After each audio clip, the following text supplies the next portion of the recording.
respect. Respect pour cette équipe du Paris Saint-Germain. Respect énormément. Voilà, salut à tous, c'est Brandtaste. On se retrouve pour une nouvelle vidéo. Nouvelle vidéo débrief de la finale de la Champions League, la compétition la plus attendue. Entre le Paris Saint-Germain et l'Inter de Milan. Victoire 5-0 de l'Inter. Non, je rigole, victoire 5-0 du Paris Saint-Germain. Que dire? Je suis fan de l'Olympique de Marseille, mais je détiens tout mon respect pour le Paris Saint-Germain. Parce que cette équipe-là, ils sont partis de 0. De 0, ils venaient de perdre Mbappé. Tout était fichu pour cette équipe du PSG. Ils allaient se dire, on est sûr, ouais, le PSG va encore terminer 8ème. Le pire, c'est qu'en Ligue 1, ça commençait bien. Mais en Ligue des Champions, c'était pas ça. En Ligue des Champions, t'avais un Dembélé maladroit. Un Fabien Ruiz qui faisait n'importe quoi encore. Une défense qui marchait pas trop. Mais il y a eu un déclic. Et ce déclic-là, il est venu à partir du match face à City. Et après, PSG a surplombé la Ligue des Champions. Et on allait se dire, vont-ils quand même aller chercher cette Ligue des Champions sans Monsieur Kylian Mbappé? Et ils l'ont fait. Ils l'ont fait, le Paris Saint-Germain. Comme quoi, ça prouve que le football n'a pas besoin de grandes stars dans l'équipe. C'est ça que le Real Madrid doit comprendre. Maintenant, ils sont arrivés en finale. Moi, je voyais un match serré. Pas de ce level-là, parce que l'Inter... Là, c'était Inter de Miami. Hein. Là, c'était l'Inter de Miami. C'était pas l'Inter Milan. Oh, tu ressors le Barça en faisant une double confrontation magnifique. Tu te prends 5-0 en finale. Il n'y a pas plus pire que ça. Tu te prends 5-0 en finale. 5-0. Ça. Une manita. Une manita. Par un PSG qui mérite de remporter cette Ligue des Champions. La coïncidence, en 93, qui c'est qui remporte la Ligue des Champions? C'est l'Olympique de Marseille. Où ça? À Munich. À Munich. La coïncidence de fou malade. Chaque année, chaque finale de Ligue des Champions à Munich, il y a un club qui a découvert le goût de la Ligue des Champions. L'OM en 93, je crois il y avait Dortmund en 97, Chelsea en 2012 et Paris en 2025. Munich, ça sourit beaucoup, ça sourit à beaucoup d'équipes. Et voilà, le PSG remporte cette Ligue des Champions, ça fait quand même bizarre. Mais voilà, j'étais pas derrière le PSG, j'étais plus vers l'Inter. Parce que ça me faisait mal quand même, en tant que supporter marseillais, de voir le PSG soulever cette compétition, même s'il la mérite. Voilà, ça arrive. Maintenant, le PSG est dans une dimension complètement... dans une autre dimension. Il fallait que ça arrive. On savait déjà que le PSG... Enfin, certains savaient déjà que le PSG allait gagner la Ligue des Champions. C'est failli arriver en 2020. Sauf que tu avais un Mbappé très maladroit. Un Mbappé qui a une malédiction en Ligue des Champions, on ne sait pas pourquoi. L'année où sa dernière année au Paris Saint-Germain, le Real Madrid remporte la Ligue des Champions. Et l'année où il part du Paris Saint-Germain pour aller rejoindre le Real, le PSG remporte la Ligue des Champions. Ça, Mbappé, chapeau l'artiste. Hein. Chapeau l'artiste. Non, en vrai, Mbappé, il remportera cette Ligue des Champions. C'est impossible de ne pas remporter une Ligue des Champions avec le Real Madrid. Déjà, en plus, c'est pas de sa faute. C'est de la faute du Real. Ça a mal joué. Ça a très mal joué. Parce que le mec, il t'a porté le Real Madrid. T'as porté le Real Madrid, il a fait ce qu'il fallait qu'il fasse. Planté plein de buts. Le problème, c'est qu'il n'a pas été suffisamment aidé en Ligue des Champions. Dans un Real Madrid où la défense, c'était pas bon. Mais voilà, ça arrivera l'année prochaine, ce sera pour lui, je pense. Ce sera pour lui. Donc du coup, on revient sur cette finale. Il n'y avait pas match. Il n'y avait pas match, absolument pas match. 5-0, l'Inter a... Where is the Inter? Ah oui, à Intermarché. Petite blague de merde, mais voilà, vous avez compris que Thuram et Lautaro, là, ils étaient pas là. Surtout Lautaro. Je me disais dans le match, Lautaro, mais qu'est-ce qu'il fait? Le mec, il va pas presser. Le seul joueur qui pressait, c'était Nicolo Barella, frère. Un milieu de terrain. C'était Lautaro Martinez, à chaque fois, il courait comme ça. Enfin, il marchait comme ça. Oh, je sais pas, t'es un numéro 9. Enfin, je sais pas, si t'as choisi le numéro 9, t'es censé aller presser. Je sais pas. Non, non, non, non, il est resté comme ça. Marcus Thuram, bon, il a eu des occasions. C'est pour moi lui qui a été le meilleur attaquant de l'Inter, ça c'est sûr, parce que Lautaro, frère. Moi j'avais tout misé sur Lautaro. J'avais tout misé sur Lautaro. Mais apparemment, Lautaro, on ne sait pas où il est passé. Lautaro, il est tombé dans une autre dimension complètement inverse. Je sais pas, peut-être les finales de Ligue des Champions, ça ne lui sourit pas. Parce que il y a 2 ans, au lieu de la passer à Lukaku, il tire tout seul. Il tire dans un angle fermé face à Ederson.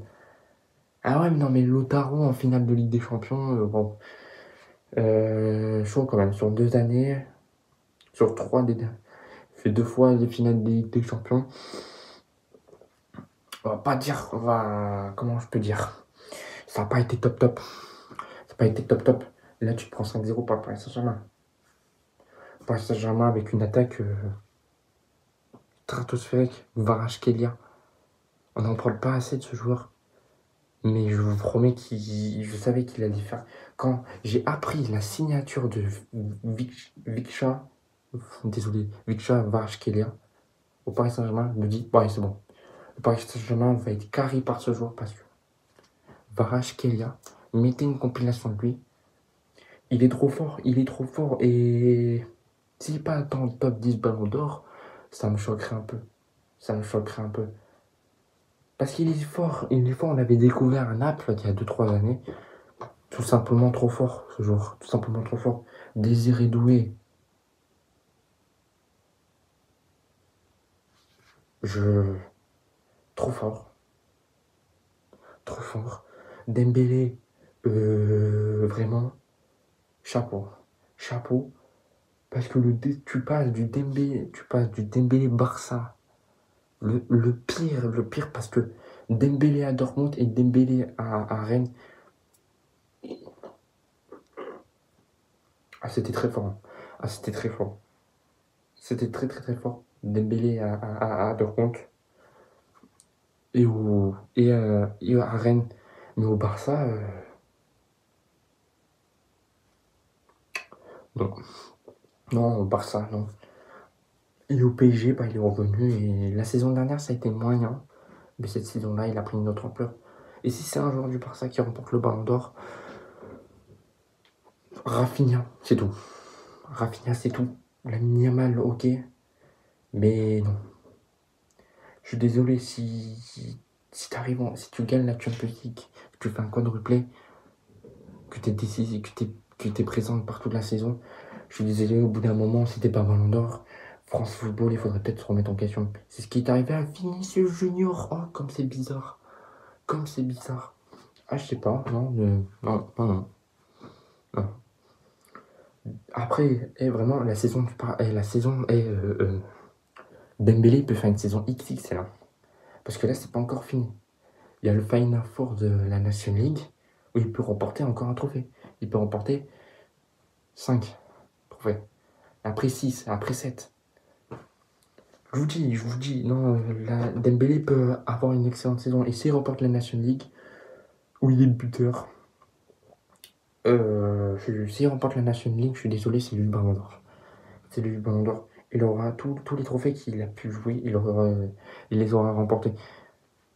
Là, on va jouer face à l'Espagne. Et j'ai juste un mot à dire à l'Espagne. On n'a pas peur de vous, les Espagnols. Non, non, non. Je le dis fort et net devant une caméra, on n'a pas peur de vous. C'est bon. On a des joueurs qui viennent d'être champions d'Europe avec le Paris Saint-Germain. On a un Kylian Mbappé qui est stratosphérique. Le Real Madrid n'a pas été stratosphérique. Enfin, mais Kylian Mbappé, oui, parce que Mbappé, il a porté le Real Madrid. Là, c'est bon, il faut le dire. Mbappé, il a remporté le Real Madrid. Le nombre de buts, il est payé Chichi. C'est juste, il n'a pas été aidé par ses coéquipiers. Enfin, je sais pas. Je sais pas, Bellingham cette saison, non. Vinicius cette saison, non. Rodrigo cette saison, au début ça allait, mais là non. Et comme par hasard, un mec qui vient de Bondy, qui arrive, qui dit hep, hep, hep, hep, hep. Non, non, non. Vous allez voir, je vais flop mes 2 premiers mois là, tu vous. Et après, ne vous inquiétez pas. Moi, je trouvais ça impossible que Mbappé soit un flop au Real. Impossible. Impossible, pas la preuve. 40 buts et 10 passes D cette saison avec le Real. Toute compétition confondue. Soi-disant un flop.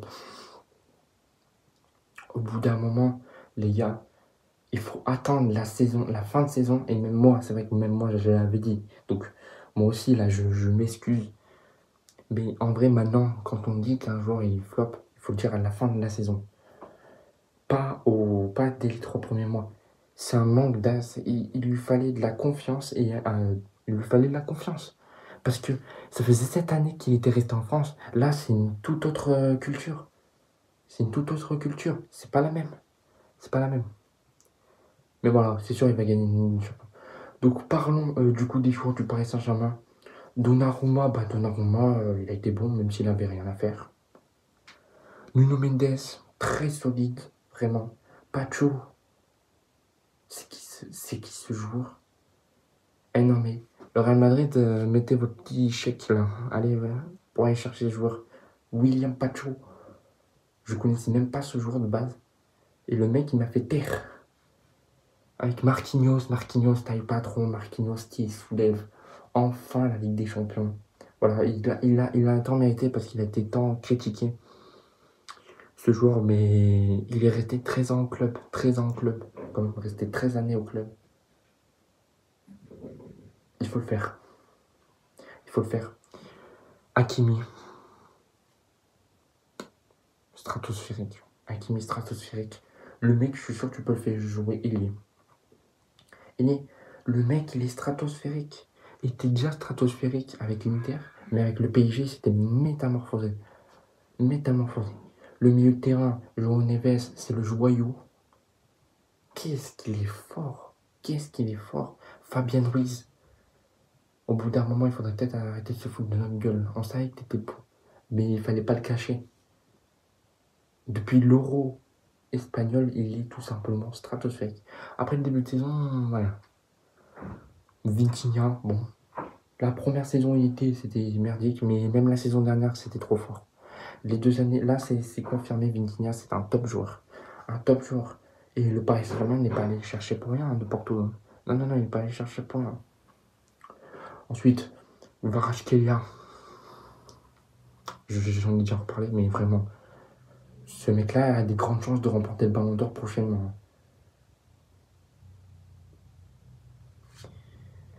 Désiré Doué.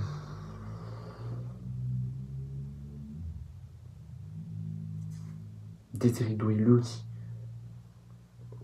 Il est très fort. Il est très fort. Et pour moi, il y a une bataille entre Doué et Yamal. Il y a une bataille. Parce que là, il met un doublé en finale de Ligue des Champions, presque un triplé. Tout simplement exceptionnel. Très fort techniquement aussi. Donc là, je pense là, la bataille, ça va être Doué vs Yamal. Hein. Attention.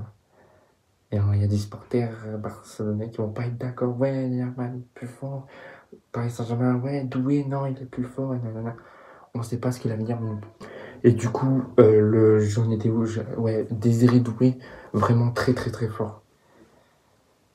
Ousmane Dembélé. Qu'est-ce qui s'est passé? Je crois qu'il y a un certain Cristiano Ronaldo, je sais pas qui là, qui est venu le voir, qui dit hey, toi là, tu vas arrêter de te blesser. Maintenant, j'ai l'impression qu'il y a un Philippe Etchebest, mais du football, qui l'a remotivé. Le mec cette saison, il était stratosphérique. Et pour moi, là, s'il vient remporter, s'il met au moins un but, au moins 2 buts sur les 2 confrontations face à l'Espagne, et après peut-être en finale, et que la France remporte la Ligue des Nations, ce sera lui le Ballon d'Or. Ce sera lui le Ballon d'Or. Parce qu'il aurait été encore décisif sur une coupe. Là, il est encore.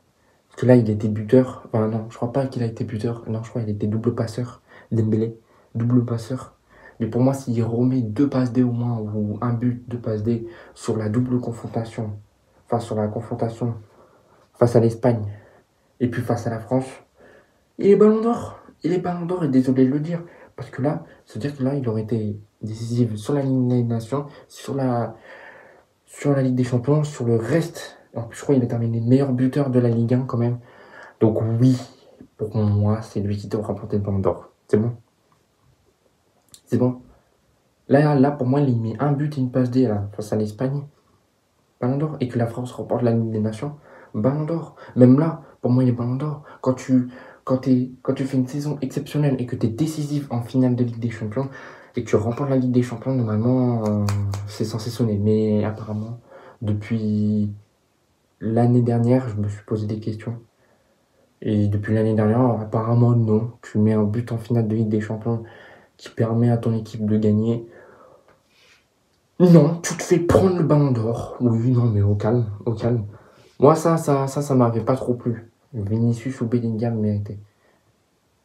Même si c'était un milieu de terrain, Rodri. Voilà, quand même. Et donc, du coup, Dembélé, vraiment, il a juste pour moi mettre un but, une passe face à l'Espagne. Peut-être revoir mettre un but face à, peut-être au Portugal et à l'Allemagne en finale. Et les ballons d'or. Et les ballons d'or. Après, il y aura la Coupe du Monde des clubs aussi. Et s'il gagne la Coupe du Monde des clubs, c'est sûr, c'est lui le ballon d'or 100%. À part si France Football nous fait un coup et qu'il nous met genre un petit Barcelonais ballon d'or, même si Rafinha pourrait le mériter. Mais Rafinha n'a pas atteint la finale de Ligue des Champions. Rafinha n'a pas été décisif en finale de Ligue des Champions. Là, pour le coup, pour moi, là, ça part. Pour moi, ça part direct sur Dembélé. Dembélé prend un gros avantage. Même si Rafinha a fait une très très très grosse saison. Et vraiment, lui aussi, c'est très gros. Et c'est métamorphosé sous anti-flic. Et je savais que le Barça sous anti-flic, ça allait super bien marcher. Parce qu'anti-flic, ça reste un très bon coach. Très bon coach.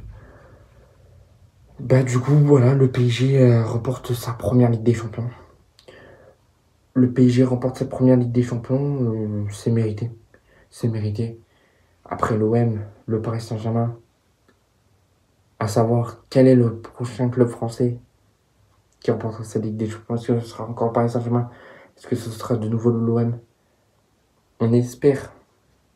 On espère que l'année prochaine, ça soit. Moi, j'espère surtout que ça soit. Bon, ça serait impossible que ça soit l'OM, même si rien n'est impossible. Ou le Real Madrid, bien évidemment. Mais voilà, cette Ligue des Champions a été très très bonne. A été très très bonne. Une finale déséquilibrée totalement, par contre. Face à une équipe d'Inter que je suis désolé. La l'Inter, là, qu'est-ce qui s'est passé? Mais qu'est-ce qui s'est passé du côté interiste? Oh, moi, je les sentais motivés. Je voyais c'est Filippo, je crois que c'est Filippo Inzaghi. Bien, voilà. Ils viennent de sortir le Barça. Ils viennent de perdre le Scudetto. Donc moi, je me dis, pour l'Inter va s'énerver. Je sais pas. Peut-être qu'il y a un Dumfries qui va se mettre à faire une Messi Prime. Non. Non. Moi, je pensais que de partout, sens de pénalty, victoire de l'Inter. Non. 5-0 pour le PSG. Est-ce qu'on s'en rend pas compte? 5-0 quand même. 5-0. Les finales précédentes, ça s'est terminé sur des 1-0, 1-0, 1-0, 2-0. Et là, 5-0 quand même. Finale déséquilibrée. Pourtant, sur le papier, de base, non. Après, c'est peut-être aussi ça, le jeu. C'est peut-être aussi ça, de faire jouer une équipe à 3 défenseurs. Moi, en tout cas, ça n'a peut-être rien à voir, mais quand je jouais une équipe qui avait 3 défenseurs sur FC25 ou FC24 ou FIFA ou je sais pas quoi, je te promets que c'était bien chiant pour rattraper les défenseurs, rattraper les attaquants. Et pour rester très solide en défense. Ouais. C'était très très très chiant. Donc voilà, après c'est la composition de l'Inter. Moi j'entendais beaucoup plus de la part de l'Inter. L'Inter qui fait du coup une saison blanche. Est-ce qu'on peut dire que c'est une saison à oublier? Oui. Oui, parce que tu perds tout. Tu perds la finale face à la Milan, je crois, de Super Coupe d'Italie. Tu perds le Scudetto à 1 point du Napoli. Et tu perds la finale de la Ligue des Champions en te prenant 5-0. Encore. Ça fait beaucoup là, non? De toute façon, en plus, il y a Inzaghi qui a dit qu'il allait partir de l'Inter. Sûrement un joueur de l'Inter qui va, je pense, Marcus Thuram. Je sais pas s'il va rester à l'Inter. Pareil pour Lautaro. Je pense qu'ils vont avoir des envies d'ailleurs. Je sais pas, cette équipe de l'Inter, moi, je les voyais faire quelque chose. Finalement, je suis désolé, le seul joueur que j'ai vu dans cette phrase, c'est Barella. Barella, très très fort Barella. Ou peut-être, allez, Benjamin Pavard. Benjamin Pavard. Benjamin Pavard que je voyais des fois, il était offensif. Mais c'est un défenseur, il peut pas rien faire. Enfin, les seconds poteaux Pavard, oui, c'est bon. On en a vu, mais là, Pavard, là, il a presque, je crois, il a 30 ans, 31 ans, je sais pas quoi. Peut-être encore la vingtaine. Là, il va jouer avec l'équipe de France. Peut-être il aura un visage différent. On ne sait pas, peut-être, je pense. J'espère parce que ça reste un joueur très bon. C'est pas le meilleur, mais ça reste un très bon joueur. Marcus Thuram, j'espère qu'il sera bon aussi. Mais j'espère que pour moi, Didier Deschamps, s'il fait titulariser encore face à l'Espagne, voilà. C'est bon, t'as Dembélé, tu mets Papé, Doué, Dembélé, c'est bon. C'est bon, ton attaque, elle est parfaite. Avec un petit Ryan Cherki en MOC. Parfait, là, l'équipe de France est parfaite. T'as ton numéro 9, t'as ton ailier, enfin, tu peux faire même jouer Dembélé du coup en pointe, Mbappé sur les côtés. Enfin, non, là, pour moi, ça doit être ça, la compo. Tu mets Cherki en 10. Donc voilà, normalement, c'est censé marcher. Normalement, c'est censé marcher. Après, on sait pas, mais l'Espagne, vraiment, j'ai pas peur. J'ai pas peur. J'ai beaucoup plus peur d'eux il y a un an, à l'Euro. Non, là, non. J'ai pas peur. J'ai pas peur. J'ai pas peur parce que on a une défense, certes, un peu moins, mais on a une attaque. On a une très bonne attaque. On a une attaque où ça fuse. Et c'est les milieux de terrain décident de nous faire des belles passes. Ah non, avec Mbappé, Dembélé, Doué qui ont de la vitesse. Voilà, c'est pas Robin Normand qui est censé normalement nous stopper, quoi. Qui est censé nous stopper. En plus, un Kylian Mbappé qui a trouvé la confiance totale. Comme je vous dis, 40 buts et 10 passes dès cette saison. Soi-disant en flop. Au bout d'un moment, il faudrait se remettre en question. Soulier d'or, quand même. Soulier d'or. Et ça, personne n'en parle. Donc voilà.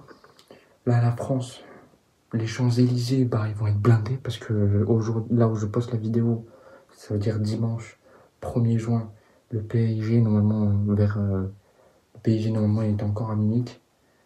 Et vers fin d'après-midi, normalement, il y a la parade avec le trophée. La Ligue des Champions, ça fait bizarre quand même de voir le PSG remporter la Ligue des Champions quand même. Ça fait bizarre. Du coup, si ça vous a plu cette vidéo, n'hésitez pas à liker, à vous abonner, à partager cette vidéo. C'était Protest. Ciao.